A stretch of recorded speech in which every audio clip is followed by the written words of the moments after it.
일본의 수출 제재로 시작된 일본과 한국의 대치가 계속되고 있습니다.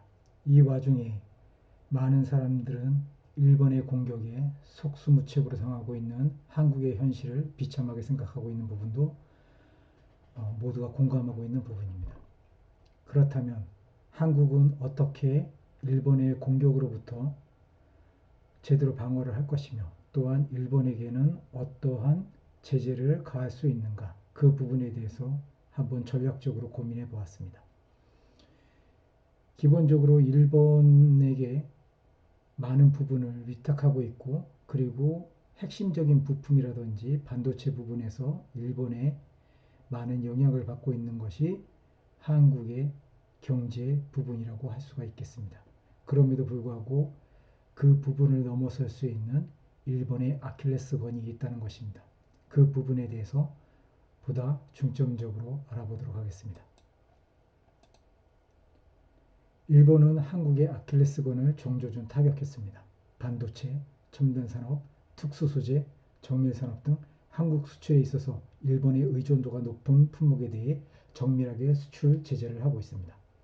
한국으로서는 대체로 어려운 부분이며, 너무 오랜 동안 자연스럽게 일본으로부터 수입하고 원료로 해서 다시 수출하는 산업 구조가 만들어졌습니다. 결론만 말씀드린다면 한국에게는 위기입니다. 그것은 사실입니다. 중국과 일본의 히토류 수출 금지와 같은 방식입니다. 일본에게 항복을 하든지 아니면 일본의 아킬레스건을 찾아 타격해야 합니다. 그렇다면 한국이 일본에게 어떠한 제재를 할 수 있을까? 분명히 한국도 일본의 아킬레스건을 정조준 타격할 수 있습니다. 한국에게 그런 무기와 일본에게 그런 아킬레스건이 있을까라는 의구심을 가질 수 있습니다. 그 부분은 있습니다. 바로 후쿠시마 원전을 통해 유출되고 있는 방사능 오염 물질입니다. 후쿠시마 원전 문제는 어제 오늘의 일이 아니고 벌써 8년이나 지난 오래된 이슈를 가지고 어떻게 일본을 타격을 하고, 그 타격이 과연 일본에게 어떤 해를 입힐 수 있을까라는 부분을 좀 더 깊이 있게 알아보도록 하겠습니다. 한국의 일본 제재 방법 3가지를 말씀드리겠습니다. 첫째, 일본을 여행 금지 구역, 방사능 오염 지역으로 지정을 하는 것입니다.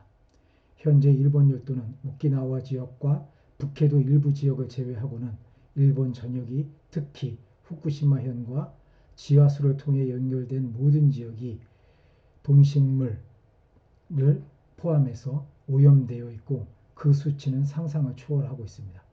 국가 차원에서 하루빨리 금지구역으로 설정해야 합니다. 두 번째는, 첫 번째 이유를 근거로 해서 2020년 도쿄올림픽의 국가 단위 선수단 파견을 전면 중단해야 합니다.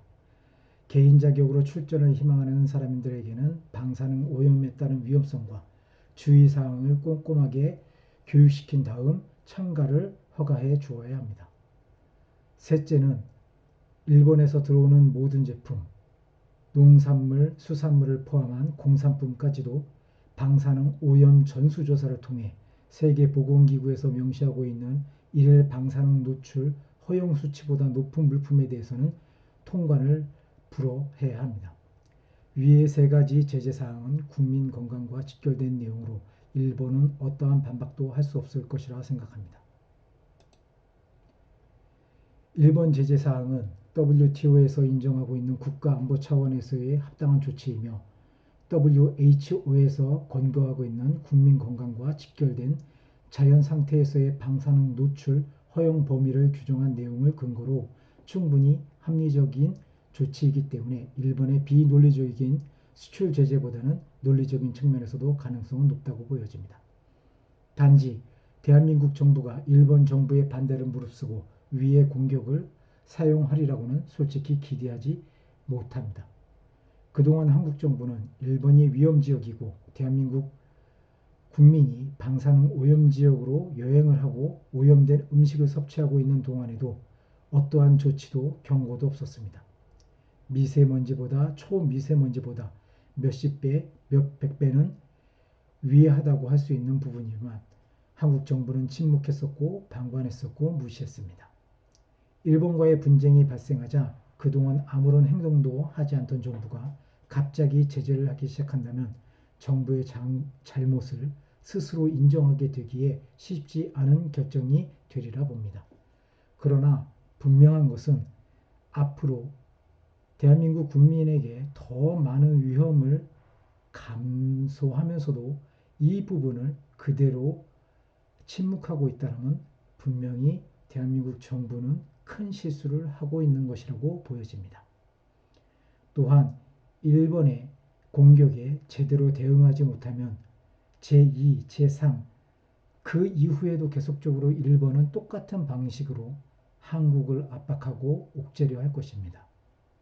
이번 기회에 자주적으로 이 부분을 헤쳐나갈 수 있는 부분을 반드시 마련해야 하며 그 부분에서 제일 먼저 해야 될 일은 일본으로부터 들어오는 모든 공산품, 농산품, 수산물에 대해서 방사능 검사를 통해서 철저하게 일본 제품이 한국에 들어오는 것을 막아야 하며 한국은 더 이상 일본의 비합리적인 수출 제재로부터 모든 압박을 벗어나야 할 것입니다.